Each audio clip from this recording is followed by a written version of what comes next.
Welcome to the Deep Dive. We're diving into self-improvement today with a whole bunch of articles and podcasts. We're talking about habits, the subconscious mind, even mindful dating, ready to unlock your potential. Absolutely. It's so interesting to see all the different ways people approach self-improvement. It really shows that personal growth is a journey, not a one-size-fits-all kind of thing. Definitely. Let's start with something that comes up in a few of the sources. Building habits. Mark and Angel Hack Life have this article called 6 Tiny Daily Rituals That Will Change the Rest of Your Life. Just the title makes you think big things are coming. It's all about those little actions you do consistently that add up to big changes over time. Such a powerful idea. And it's cool how other sources approach habit building in different ways. The Positive blog, for example, has this piece called How to Create a New Habit in 4 Easy Steps. It's a lot more structured, almost like a recipe you follow. A recipe for success, right?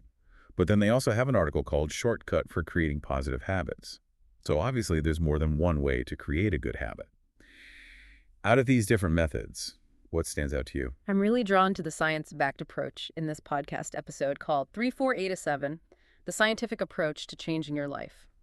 It features Dr. Lisa Firestone and uses Dr. John Norcross's 5 stages of change: pre-contemplation, contemplation, preparation, action, and maintenance. It gives you a framework for understanding where you are in the process of change. That's so helpful. It reminds us that change takes time. It's a process. This episode also goes into the idea of the critical inner voice. That voice we all have that tries to sabotage us. They argue that being aware of it is super important for breaking free from bad patterns. Exactly. It's all about recognizing those negative thoughts and choosing to challenge them.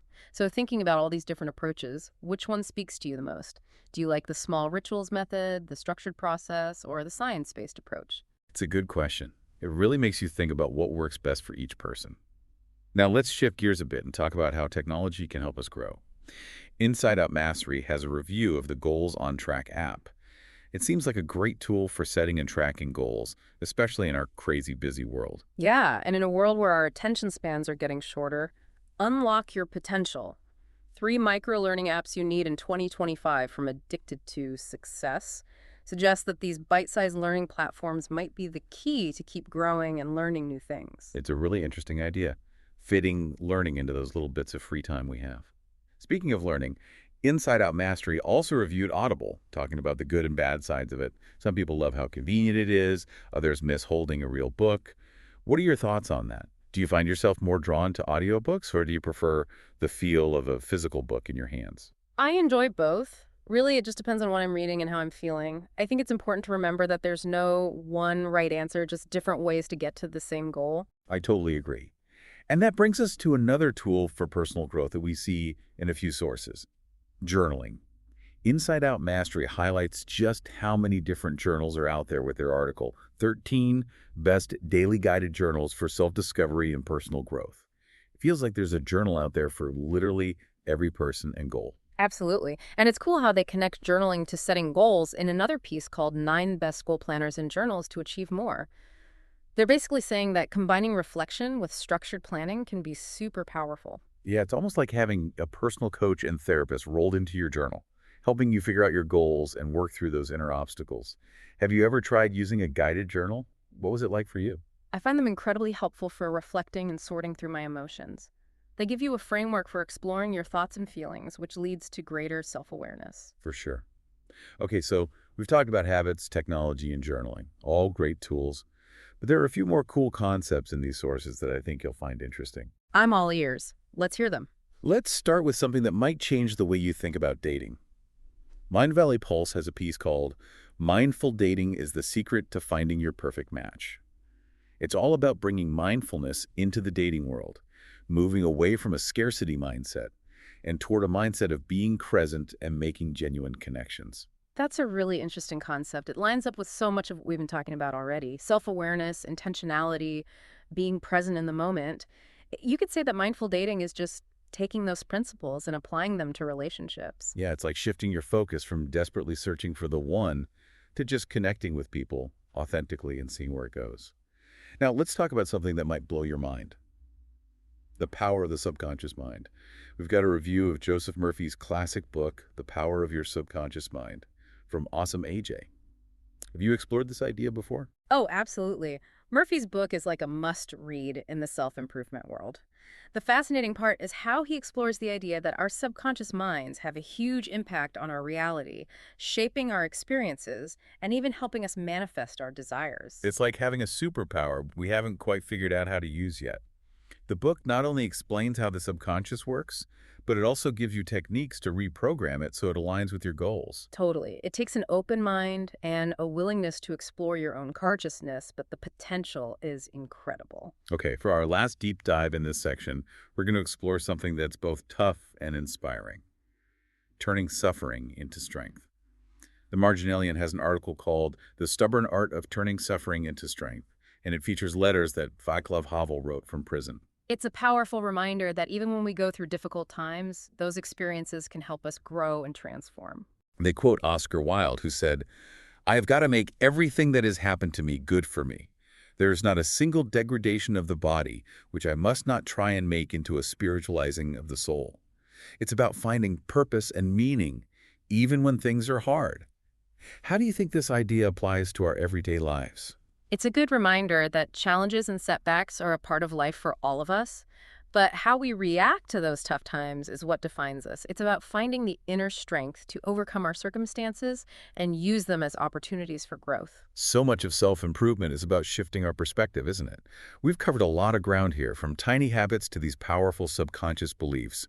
What's resonating with you the most so far? It's all interconnected, don't you think? Whether we're consciously building good habits, using technology to help us grow, or exploring the depths of our minds, it's all about taking charge of our personal development. Absolutely. And we've got even more to explore, so stick with us. Yeah, it's really cool how these sources mix practical advice with these bigger, almost philosophical ideas about growth. Right. Like Elaine Guillau's article, How to Find Confidence to Tackle DIY Projects. It brings things back down to earth. He's all about having a growth mindset, starting small, and building confidence through those hands-on experiences. Have you ever done a DIY project that really boosted your confidence? Oh, for sure. There's this feeling of accomplishment that comes from creating something with your own hands. It's really empowering to realize you can learn and grow in any area if you just put your mind to it. And it connects to self-improvement in such a real, tangible way. It's not just about meditation and affirmations.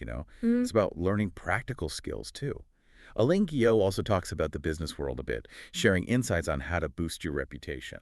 It's such a relevant topic these days with everything being online. He talks about strategies for building trust, navigating online reviews, and managing your brand across different platforms. Yeah, It's something we all need to think about, whether we're running our own businesses or just managing our personal brands online.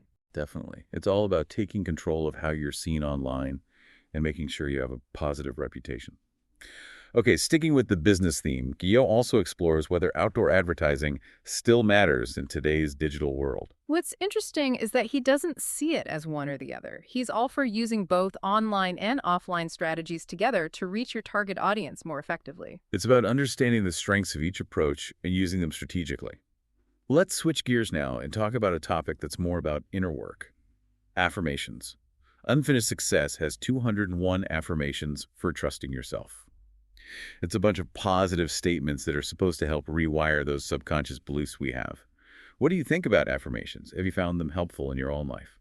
I think they can be really powerful if you use them regularly and with intention. It's about making a conscious choice to focus on the positive and replace those negative thoughts with beliefs that empower you. It's like you're planting these seeds of self-belief and then nurturing them until they grow into something strong. And speaking of beliefs, good things are going to come with. Tackles a big one. Is manifestation real? It's a question that always gets people talking. Right. What I like about their approach is they acknowledge the power of thoughts and beliefs, but also emphasize that manifestation isn't just about wishing for things to happen. It's about aligning your thoughts with what you want and taking action to actually make those things happen. It's a good reminder that we have the power to create our own lives. Mm. We're not just passive bystanders. Mm. Now let's touch on something that might resonate with people who are going through a tough time.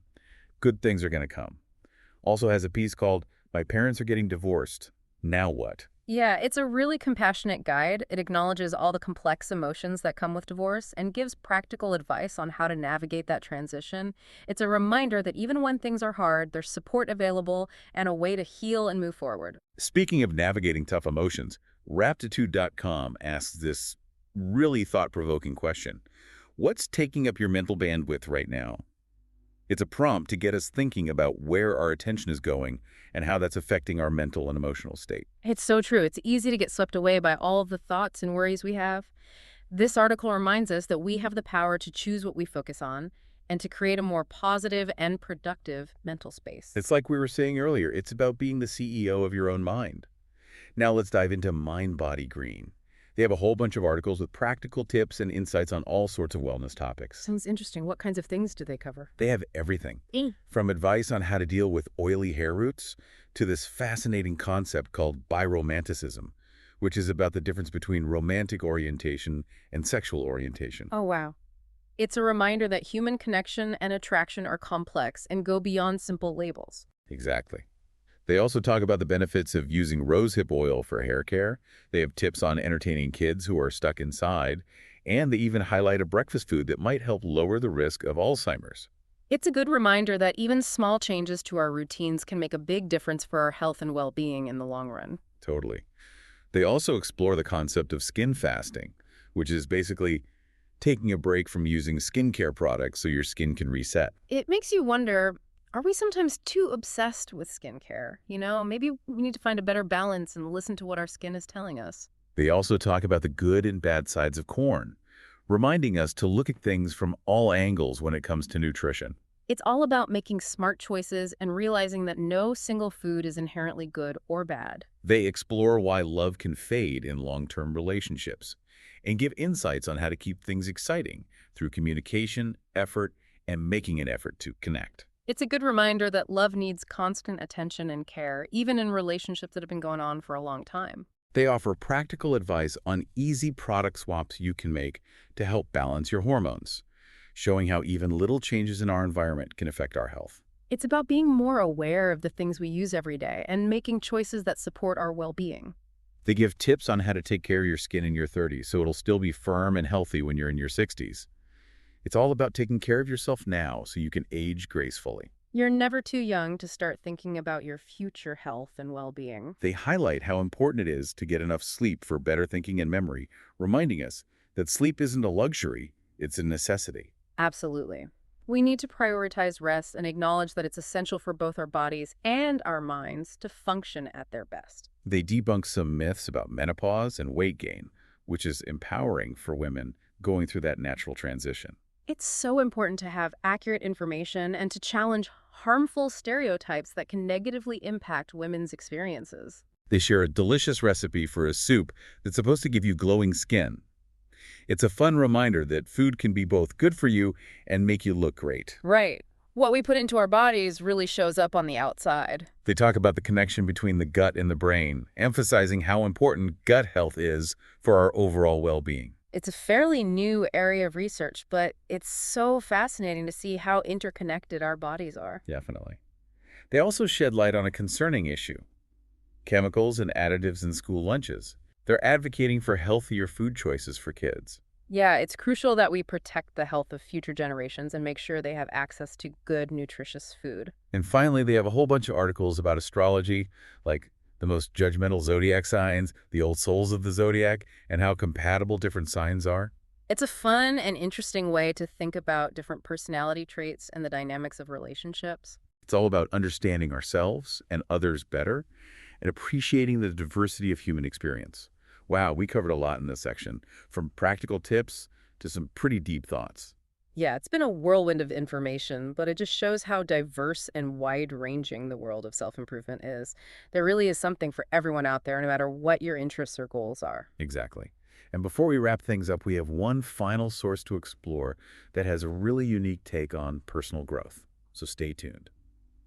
Okay, so we've talked about tiny habits, the power of the subconscious mind, practical tips, and even some deep philosophical stuff. But we have one last stop on our self-improvement journey today.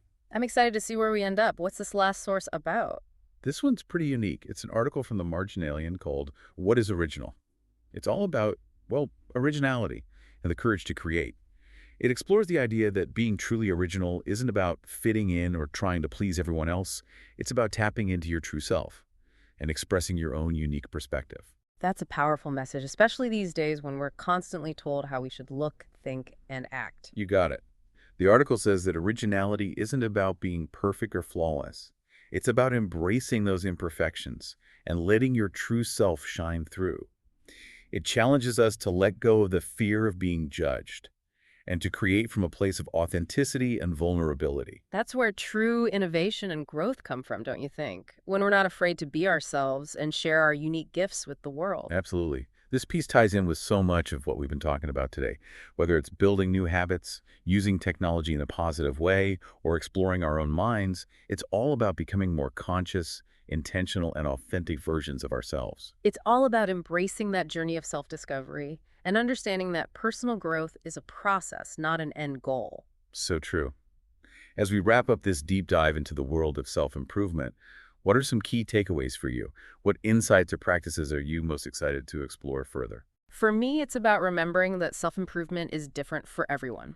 There's no magic formula, so it's all about finding what works for you, trying new things, and being open to different perspectives. And it's also about being patient with yourself and celebrating your progress along the way. I love that. I think that's the perfect note to end on.